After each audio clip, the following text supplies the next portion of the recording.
Arjuna asked, "My Lord, who is God and what is nature? What is matter and what is the self? What is that they call wisdom? And what is it that is worth knowing? I wish to have this explained."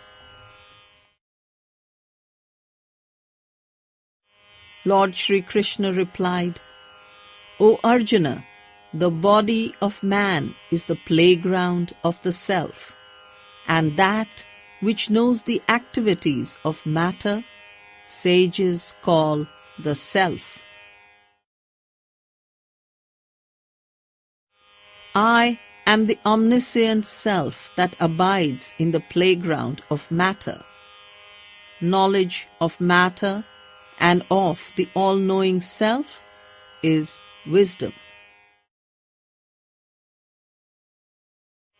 What is called matter, of what it is composed, whence it came, and why it changes, what the self is, and what its power, this I will now briefly set forth. Seers have sung of it in various ways, in many hymns and sacred Vedic songs, weighty in thought and convincing in argument. The five great fundamentals, earth, fire, air, water, and ether, personality, intellect, the mysterious life force, the 10 organs of perception and action, the mind, and the 5 domains of sensation. Desire, aversion, pleasure, pain, sympathy, vitality, and the persistent clinging to life, these are in brief the constituents of changing matter.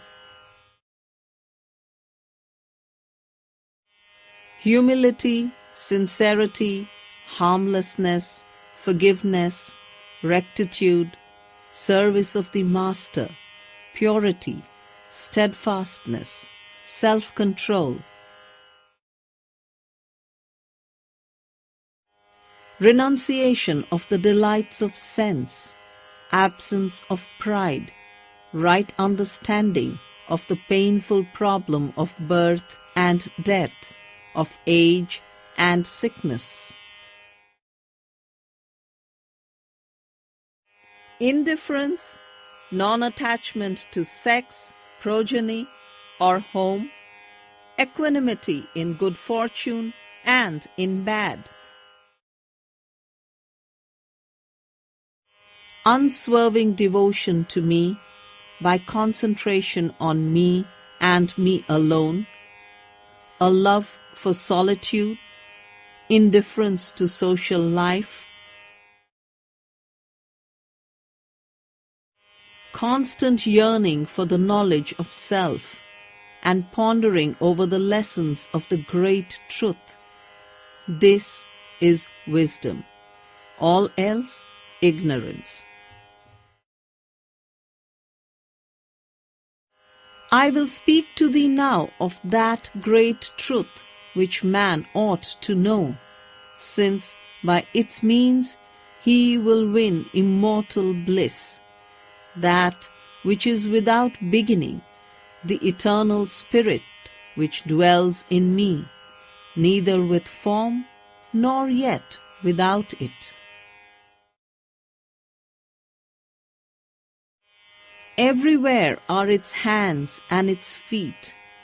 Everywhere it has eyes that see, heads that think, and mouths that speak. Everywhere it listens. It dwells in all the worlds.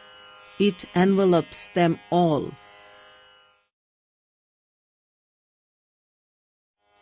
Beyond the senses, it yet shines through every sense perception. Bound to nothing, it yet sustains everything. Unaffected by the qualities, it still enjoys them all. It is within all beings, yet outside, motionless, yet moving, too subtle to be perceived, far away, yet always near. In all beings undivided, yet living in division, it is the upholder of all, creator and destroyer alike. It is the light of lights beyond the reach of darkness, the wisdom, the only thing that is worth knowing or that wisdom can teach, the presence in the hearts of all. Thus, I have told thee in brief what matter is, and the self worth realizing, and what is wisdom. He who is devoted to me knows, and assuredly he will enter into me.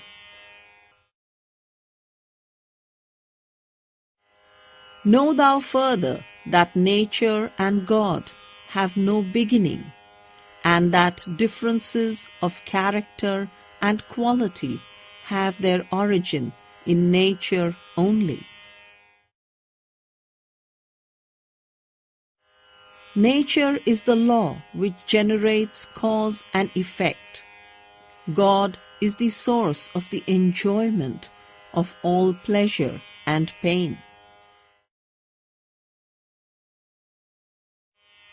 God, dwelling in the heart of nature, experiences the qualities which nature brings forth, and his affinity towards the qualities is the reason for his living in a good or evil body.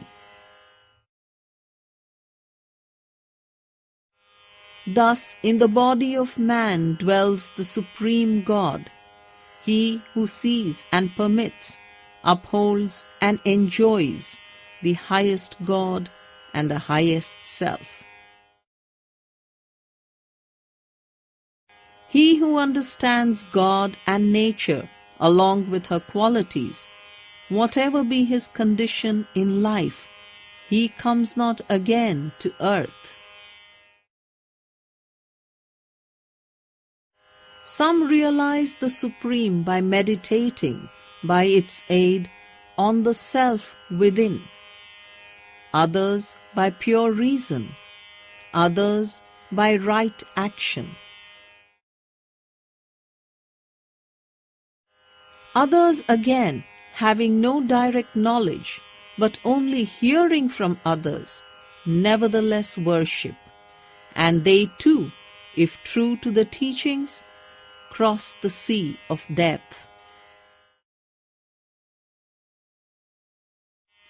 Wherever life is seen in things movable or immovable, it is the joint product of matter and spirit. He who can see the Supreme Lord in all beings, the imperishable amidst the perishable, he it is who really sees.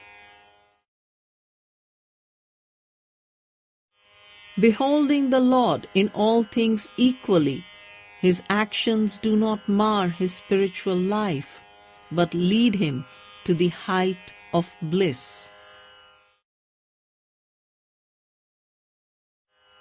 He who understands that it is only the law of nature that brings action to fruition, and that the self never acts, alone knows the truth.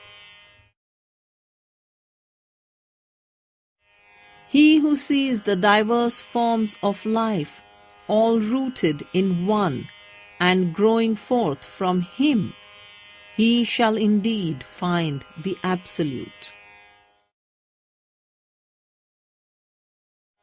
The Supreme Spirit, O Prince, is without beginning, without qualities, and imperishable, and though it be within the body, yet it does not act, nor is it affected by action.